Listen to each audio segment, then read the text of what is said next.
মুসলিম উম্মার সমৃদ্ধির লক্ষ্যে নতুন উদ্যমে কাজ করার প্রত্যয়ের মধ্য দিয়ে শেষ হল ইসলামিক উন্নয়ন ব্যাংকের ৫০ বছর পূর্তির আয়োজন। গতকাল সৌদি আরবের রাজধানী রিয়াদে সমাপনী দিনে ব্যাংকের চেয়ারম্যান মোহাম্মদ আল জাসের বলেন, ইসলামী আর্থিক বাজারের সম্প্রসারণের মধ্য দিয়ে সদস্য দেশগুলোতে বড় বড় বিনিয়োগ সুযোগ সৃষ্টি করা হবে। ৪ দিনের এই আয়োজনে $৮ বিলিয়ন বেশি নতুন অর্থায়নের ঘোষণা এসেছে।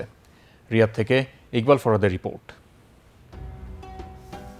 এবারের সম্মেলনে অর্থনীতিবিদ ও রাজনৈতিক নেতারা আন্তর্জাতিক ইসলামী অর্থনীতির ৫০ বছরের পথ চলার অভিজ্ঞতা বিনিময়ের পাশাপাশি সামনের দিনের রূপরেখা নিয়ে আলোচনা করেন। এই আয়োজনে নতুন নতুন প্রকল্পে বিপুল অর্থায়নের ঘোষণা এসেছে।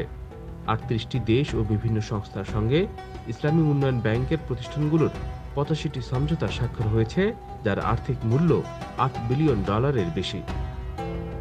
সুকুকের সফলতায় উচ্ছ্বসিত ব্যাংকের কর্তা ব্যক্তিরা এটিকে আরও সম্প্রসারণের ঘোষণা দিয়েছেন। এই বন্ড সুবিধা কাজে লাগিয়ে সদস্য দেশগুলো বড় বড় প্রকল্প গ্রহণে উৎসাহিত হবে বলে আশা করেন ব্যাংকের চেয়ারম্যান।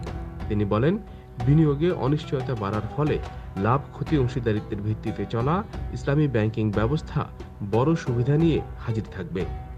৫০ বছরের পথ চলার অর্জনে মহান আল্লাহর প্রতি শুকরিয়া জানিয়ে সামনের দিনে আরও স্বচ্ছতার সঙ্গে অন্তর্ভুক্তিমূলক নীতিতে ব্যাংকটিকে এগিয়ে নেওয়ার কথা বলেন তিনি। সুবর্ণ জয়ন্তীর এই আয়োজনের শেষ দিনে আল আকসা মসজিদ নিয়ে দুটি রুদ্ধদ্বার বৈঠক অনুষ্ঠিত হয়, যেখানে ফিলিস্তিন বিষয়ে আলোচনা করেন কর্তা ব্যক্তিরা। আগামী বছর ইসলামী উন্নয়ন ব্যাংকের সম্মেলন অনুষ্ঠিত হবে আফ্রিকার দেশ আলজেরিয়ায়।